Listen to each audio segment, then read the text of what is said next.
සුබ දවසක්. ආට්කාස්ට් වලින් අද අපි කතා කරන්න බලාපොරොත්තු වෙන්නේ පොතක් ගැන.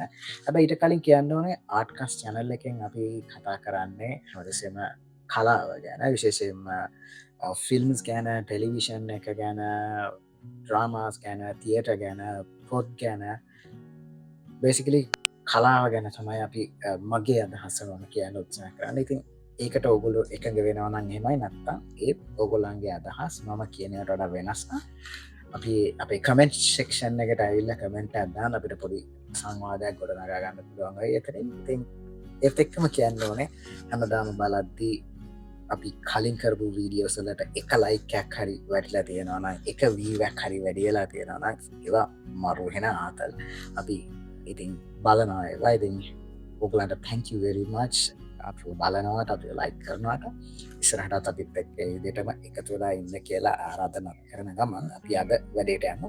අද අපි කිව්වත් වගේ පොතක් ගැන තමයි කතා කරන්නේ. මේ පොත කියවන්න නම් එපා හැබැයි. මං එහෙම කියන්නේ මෙන්න මේ නිසා. නොකියවිය යුතු කතා කීපයක්. මේකත් පැරඩොක්ස් එකක්. නොකියවිය යුතු කතා කීපයක් කියපු ගමන් අපි පෙළඹෙන්නෙම මේ පොත අරන් කියවන්න. සචින්ත ප්‍රමෝද් නාවටුන්නගේ පොතක් කෙටි කතා කීපයක් එකතු කරපු පොතක්. සචින්ත ටයිටල් එකට ආසයිමම ඒක හිදතම ගොඩක් කලට පොතාරන් කියේ ඒ වගේ මේක කව ඩිසයින් එකත් ලස්සනයි බ්ලකිෂ් කව ඩිසයින් එකක් අම්තුරු මේ පොතේ කතාවෙන මාකිපත් එක්ක මේ කව ඩිසයින් එක හොතට මැනවා කව ඩිසයින් එක කරලා තියෙන්නේ චමත් මදුරංග චමත් කව ඩිසයින් එක ලස්සන ඒවගේම මේක ස්ටෝරි ෆලික්ස් තමයි පබ්ලිෂ් කරන්නේ රුපයන් 900ක් වෙනවා පොත පොඩි පොතක් පිටුව එක විස්සයි තියෙන්නේ හැබයි හරිම ඉන්ට්‍රස්ටිං පොතක් මේක මම ආසාාවෙන් කියපු පොතක් ඉට තමයි ඇබලත් එක්ක මේක කතා කරන්න හිතේ පොට ගැන කතා කරන්න හිතුවේ සචින්ත මම් පර්සන්ලි අඳුන කෙනෙක් නෙමේ හැබයි පොත කියල මම යට ෆෙස්බුක් මසේජෙක්කු තිබ ඇත්මට රිප්ලයි කල තිබුණ ම දන්න විදිට සචින්ත ඇඩටයිසින් ෆීවිඩ එක ඉන්නේ මීට කලිනුත් පොතක් ලියලා තියෙනවා ඒකෙත් නම හරිම ඉන්ට්‍රස්ටිං කළු පැහැති කුඩා පොත ඒක කවි පොතක් 2025 සාහිත්‍ය සම්මානයටත් නිර්දේශ වුණ කවි පොතක් එකත් අන කියවන්න අනිවාර්යයෙන්ම සචින්ත මම හිතන්නේ ඇඩ්වර්ටයිසින් ෆීල්ඩ් එකේ ඉන්න හින්දාම වෙන්න ඇති මේ ලියලා තියෙන කතා හරිම විෂුවලයිස් මේ පොත කියවනකොට හැමදේම විෂුවලයිස් වෙනවා විෂුවලයිස් වෙන විදිහට සචින්ත ලස්සනට පොත ලියලා තියෙනවා අරන් කියවන්න විශේෂයෙන්ම ඔයගොල්ලන් සස්පෙන්ස් ත්‍රිලර් සයිකොලොජි මේ වගේ ශානසවට හොර මේ වගේ ශානසවට කැමති නම් කිසිම පාදක් නෑ මේ පොත අරන් කියවුවට සස්පෙන්ස් ත්‍රිලර් සයිකොලොජි හොර මේ කියන ජෝනර්ස්වල තමයි මේ කතා ටික තියෙන්නේ කතා 8ක් තියෙනවා පොතේ පොතේ බෑග්ග්‍රවුන්ඩ් එක පොත ඇතුළට යනකම් බෑග්ග්‍රවුන්ඩ් එක ගැන පොඩ්ඩක් කතා කරොත් මේක මම කිව්වත් වගේ අර සයිකොලොජි ශ්‍රීල සස්පෙන්ස් වගේ ශෝනස්වල තමයි මේ කතාටික තියෙන්නේ විශේෂයෙන්ම පොතේ තීම් එක ගත්තාම ඉන සයිඩ ෆස් වගේ කත්තාව එක තීම් එක වෙලා තියෙන අපි වැඩිය කතා කරන්න අකමැති අපි රිවීල් කරන්න අකමැති අපි ඇතුළ හිරකරගෙන ඉන්න මාතෘකත්තම මේ පොතේ මේ කතාවලින් සචිත එලියට දාන උත්සාහ කල තියෙන කියලා මට හිතෙන්නේ මේක නවකාලින සිංහල කෙටි කතා පොතක් කියලා කියන්න පුළුවන් මොකද ලියලතින් හරිම මිනිමලිස්ටික් රයිටිං ස්ටයිල් එකකින් ඕන කෙනෙකුට තා පහසුවෙන් කියවන්න පුළුවන් රයිටිං ස්ටයිල් එකක් තියෙන්නේ හැබැයි මේක කතා වෙන ටෙක්ස්ට් එක ගත්තොත් ඒක හරිම ගොඩක් කතාවල නියන් සුරියල් මූඩ් එකක් තමයි තියෙන්නේ හරි එතකොට මේක කියවනකොට මට හිතුනේ සමහරවිට සචින්ත ඉන්ස්පයර් වුණාද දන්නේ නැහැ මොරකාමිගෙන් වගේ සමහරවිට මේක මගේ පර්සනල් මාධ්‍යකින්ක් වෙන්න පුළුවන් මොකද මේ දවස්වල මොරකාමි කියවන නිසා මට නිකන් හිතුණා සමහර ස්ටෝරීස් කියවගෙන යද්දි සචින්ත මොරකාමිගෙන් ඉන්ස්පයර් වෙලා තියෙනවාද කියලා ඒ වගේ සුරියල් මූඩ් එකක් තමයි මේ සමහර ගොඩක් කතා හැම කතාවම වගේ අතට තියෙන්නේ ලස්සන පොතක් මේකේ කතා 8ක් තියෙනවා මම කියන්නම් මේ කතා 8 මොනවද කියලා ඉක්කා ඉතිහාස කතාවක් උයනමාලු අවුරුදු කුමාරයා ලස්සන වසලිස්ස හත් පෙතිවල ඇසසාමතුව වීදුරු භාජනය සිටි කුඩා යුවතිය. මේ සමහර කතා කියනකොට ඔයගලන්ට ක්ලික් වෙන්නේ නැතිනේ. මීට කලින් කියවලා තියෙන කතාත් තියෙනවා මේ. ඒවා ලස්සන ට්විස්ට් එකකින් තියෙන අපි ඒ ගැන කතා කරමු. එකට මම කිව්වොත් වගේ මේකේ තියෙන්නේ අර සයිකොලොජිකල් ත්‍රිලර් එකක් නැත්නම් සස්පෙන්ස් එක්ක තියෙන ලස්සන කතා ටිකක් තමයි තියෙන්නේ. මේකේ පළවෙනි කතාව ඉක්කා ගැන කතා කරොත් ඒකේ ඉන්ට්‍රොඩක්ෂන් එකක් විදිහට ඉක්කා කතාවෙම පුංචි කොටසක් මම ඔයගොල්ලන්ට කියන්න. කවුද උඹ? ඉක්කා. මොන එක්කද යකෝ? උඹට මතකද? පොඩි කාලේ අපි දෙන්න ගාලු ගියා. උඹ මාව දාලා ආවා. අපි ඔය තරම් අහලා තියෙන කතාව නේ පුංචි කාලේ අපිට ඉක්කාවක් ඇතුණත් පස්සේ අපේ ආච්චිලා සීලා අපිට කියන්නේ ඉක්කයි මායි ගාලු ගියා ඉක්ක දාලා මං ආවා කියලා. ඇත්තටම කවුද මේ ඉක්කා? අපි ඉතලා තිබුණාද? ඉක්ක කියන්නේ මමම නේද? මම කොහේ හරි මාව දාලා ඇවිල්ලා පස්සේ කාලෙක ආපහු මට මාව හම්බ වෙනකොට මට මාව සම්මුඛ වෙනකොට මම මාත් එක්ක කොයි විදිහටද ගනුදෙනු කරන්නේ අරන් කියවලා බලන්න ඉන්ට්‍රස්ටිං කතාවක්. ඊට පස්සේ ඉක්කට පස්සේ තියෙන කතාව ඉතිහාස කතාවක්. මේ කතා අටෙන් මම ඉතාම ආස කරපු කතා දෙකක් වෙනවා. කතා අටම හරිම ලස්සනයි.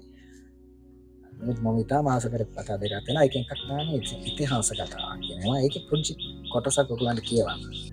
කිසිදා කිසිවෙකුට පෙරදුවිය නොහැකි, කිසිදා කිසිවෙකුට දමනය කළ නොහැකි මහා රණශූරයෙකු තවත් තුන් පොහොයකින් දෙවියගේ කුසින් බිහිවනු ඇත. ඒ වීරත්වයෙන්ද දුෂ්ටත්වයෙන්ද කිසිවෙකුට සම කළ නොහැකි වනු ඇත. දුෂ්ටත්වයෙන් දමනය කළ නොහැකි දුෂ්ට පූජකයාගේ කතාවෙන් ව්‍යාකුලත්වයට පත් රජතුමා කිසිවක් වටහා ගත නොහැකිව පූජකයාගේ වචනම ගොත ගසමින් නැවත පුනරුච්චාරණය කළේය. සතුරු රුධිරය තැවරුණු අසිපත සේදූ ජලයෙන් උපන්නේ නම් එතම ඔබේ අනට කීකරු යහපත් රණශූරයෙකු වනු ඇති. අසිපතෙහි තැවරුණු සතුරු රුධිරයෙන්ම උපන් හේ ඔබේ අනට අකීකරු දුෂ්ට රණශූරයෙකු වනු ඇති. එසේ කී පූජකයා රජුට පිටුපා කුටියේ දොරටුව දෙසට ඇවිද ගියේ රජු තවත් ව්‍යාකූලත්වයට හා අසරණත්වයට පත් කරමිනි. නමුත් පූජකතුමනි, ඔහු මගේ අනට කීකරු විය යුතුයි. ඔහුගෙන් මගේ ජනතාවට හානියක් නොවිය යුතුයි. ඔහු ධර්මිෂ්ඨ පාලකෙකු විය යුතුයි. ඔහුව දමනය කළ හැකි මගක් කියා දෙන්න. තමාගේ රාජකීයත්වයේ පවා මොහොතකට අමතක කළ මහරජු පූජකයා පසුපස දිව ගියේ කුසට ආහාරක් අයදින අසරණ දුගියෙකු මෙන් පින්සෙන්ඩු වෙමිනි. දමනයට එකම මඟ ධර්මයයි. මොහොතකට නැවතුණු පූජකවරයා කීවේය. උඩා අවදියේ පටන් ඔහු ආගමටත් දහමටත් යොමු කරන්න. ඔබේ අනට පිටින් නොයන බවට ගිවිසගන්න. හදිසි මොහොතකදී ඔහුව දමනය කරන්නටත් ඔහුගෙන් ජනතාව ආරක්ෂා කරන්නටත් හැකියාව ඇති සෑම අතින්ම දස්කම් දක්වන යෝධ සෙන්පතිවරුන් දස දෙනෙකුගෙන් යුත් සේනාවක් නිර්මාණය කරන්න. මේ කතාව කියනකොට විශේෂයෙන්ම ඉතිහාසය ගැන උනන්දුවක් තියෙන ඉතිහාසය ගැන කියවන අයට මේකේ සමහර කැලි ක්ලික් වෙන්නේ නැති. ඒත් එක්කම මේකේ තවත් කියනවා ඉතිහාසය ලියද්දී හරියට පරිස්සමෙන් ලියන්න ඕනේ. සමහර කතා තියෙනවා ඒවා සදහටම හැංගිලා තියෙන්න ඕනේ. රයිට්. ඒ ඉතිහාස කතාව. හරි. ඊළඟට ඒ වගේ ලස්සන කතා ගොඩක් තියෙනවා මේකේ. මේ රස උයනමාගේ තියෙන අවුරුදු කුමාරයා තියෙන උයනමාට ලස්සන කතාවක්. අවුරුදු කුමාරයාත් ඒ වගේ අවුරුදු කුමාරයා තමයි මේකේ තියෙන දිගම කතාව. මම හිතන්නේ සචින්ද ගොඩක් කල් අරගෙන ලියපු කතාව ඒක. ඊට පස්සේ ලස්සන වාසිලිස්ස හත් ප්‍රතිමාද. අපි මේ පොත් පුංචි කාලේ බොහොම ආසාවෙන් කියපු පොත් ලස්සන වාසිලිස්ස හත් ප්‍රතිමාල වගේ පොත්. ලස්සන වාසිලිස්ස ඒකට දීලා තියෙන නියම thriller suspense psychological twist එක. හරි. අරන් කියවන්න. හත් ප්‍රතිමාල ගත්තොත් ඒක කෙලින්ම paradox එකක් කරලා දෙනවා සචින්ත මේ පොත ඇතුලේ. හරි. නිසා කියවන්න. හත් ප්‍රතිමාල අපි කවදාවත් හිතපො නැති විදිහේ paradox එකක් කරලා දෙනවා සචින්ත මේක ඇතුලේ. ඊට පස්සේ ඇස සාමුදුව දෙනවා. ඊට පස්සේ වීදුරු භාජනයේ සිටි කුඩා යුතුය. මම කලින් කිව්වා මම ආසම කරපු කතා දෙකක් තිබ්බ කියලා. අනිත් එක තමයි මේක වීදුරු භාජනයේ සිටි කුඩා යුවතිය. ඒකේ පුංචි කැලලක් මම ඔයගලන්ට කියන්න. එයා හිටියේ හයිඩ්‍රෙල්ලා ගහලා ආසේ තිබුණ සිප්පි කටුවක් යට. හිටපු ගමන් එයා එළියට ඇවිත් වීදුරු බෝල උඩ වාඩි වෙලා කොණ්ඩේ පිරෙනවා. තව සමහර වෙලාවට සුදු පාට කළු පාට පුංචි ගල් කැට උඩ වැතිරිලා ඔක්සිජන් බටේන උඩට යන ඔක්සිජන් බුබුලු දිහා බලන් ඉන්නවා. මේ විදුරු භාජනයේ සිටි උඩා යුවතිය කතාව මොන ලස්සනයි. ඉතින් මම අර මුලිනුත් කිව්වා වගේ මේක මේ රයිටින් ස්ටයිල් එක හරිම ලේසි කියවන්න සහ පොඩි සුරියල් මූඩ් එකක් එක්ක තමයි මේක ලියලා තියෙන්නේ. නිසා මේවා ඇත්තටම ඇත්ත ජීවිතේත් විශේෂයෙන් සයිකොලොජි කරන කෙනෙක් ඉන්නවා නම් ඔයගලන්ට මේ වගේ කතා අනිවාර්යයෙන්ම හම්බ වෙනවා ඇත්ත ජීවිතේ. ඉතින් එහෙම රිසර්ච් එකකුත් ගොඩක් කලාට තියෙන්නේ නැති සචින්තට මේ පොත් ලියන්න සහ සචින්ත මේක කියලම තියෙනවා එයා ගොඩක් ෆිල්ම්ස් වලින් ආభాෂය එහෙම ගත්තා කියලා. ඉතින් ඉන්ට්‍රස්ටිං පොතක් අරන් කියවන්න නොකියවිය යුතු කතා කීපයක්. ලස්සන පොතක්.